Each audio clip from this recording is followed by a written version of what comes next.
Этим людям трудно различать лица и предметы вокруг. Им сложно понять, о чем говорят окружающие. Они не выносят резких звуков и беззащитны перед окружающей реальностью. Это им, аутистам, посвящен сегодняшний день в мировом календаре. Вот уже второй год подряд в Осетии проходят акции, посвященные распространению информации об аутистах. Сегодня на проспекте Мира студенты СОКПИ раздавали флаеры с информацией об аутизме. Сталкивалась с этим, и лично меня это заинтересовало. И факультет у меня коррекционно-педагогический, поэтому меня это интересует. И я с радостью согласилась и приняла участие.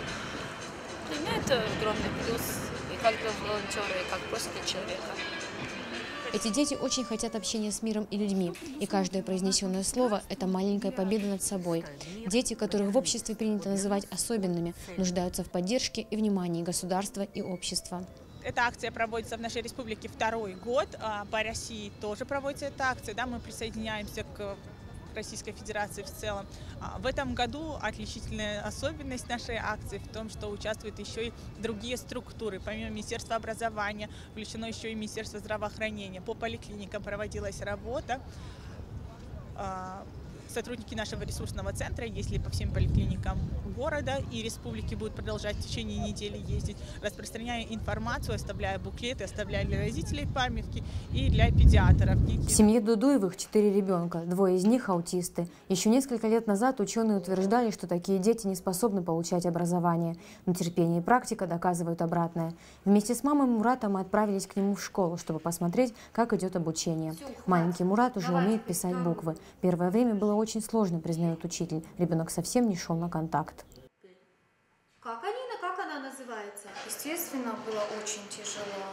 Они не шли на контакт.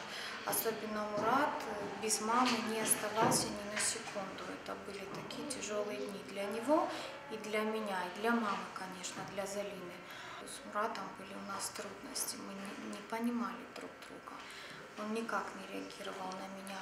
А сейчас он спокойно сидит на уроке, слушает, но начал разговаривать, самое главное. Он же не общался, он только общался с жестами, с детьми.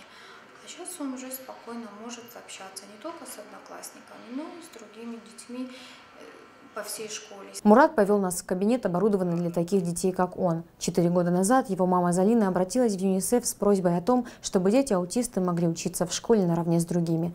Тогда же был поднят вопрос о специально обустроенном классе в здании школы. Мы тогда обратились вместе с Раулем Детарси к администрации местного самоуправления в отдел образования к Алексею Борисовичу Тменову. И они изъявили желание поучаствовать в этом благородном деле. И было решено, что сделать класс по сенсорной интеграции для этих детей.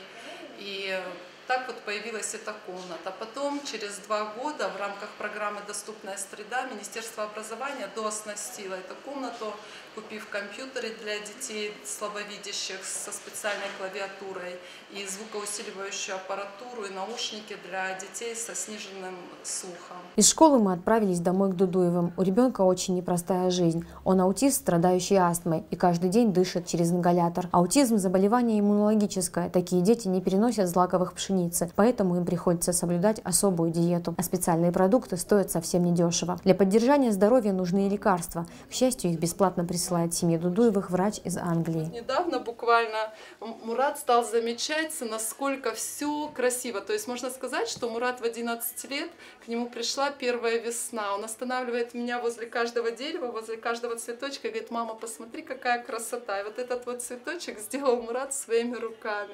Мурат – ребенок одаренный. Он не только делает красивые цветы из кукурузного крахмала и клея ПВА, но за короткий промежуток времени собирает конструкторы Лего. Мурашка, как называет его мама, всегда искренне радуется, когда он покупает новые Лего. Она шутит, что из этих деталек скоро можно будет собрать настоящий дом. Уезжая, мы оставили Мурата за любимым занятием, а в его больших и добрых глазах словно застыла надежда на то, что он в этом мире не один. Залина Губурова, Валерий Гадзиев, Осетия ТВ.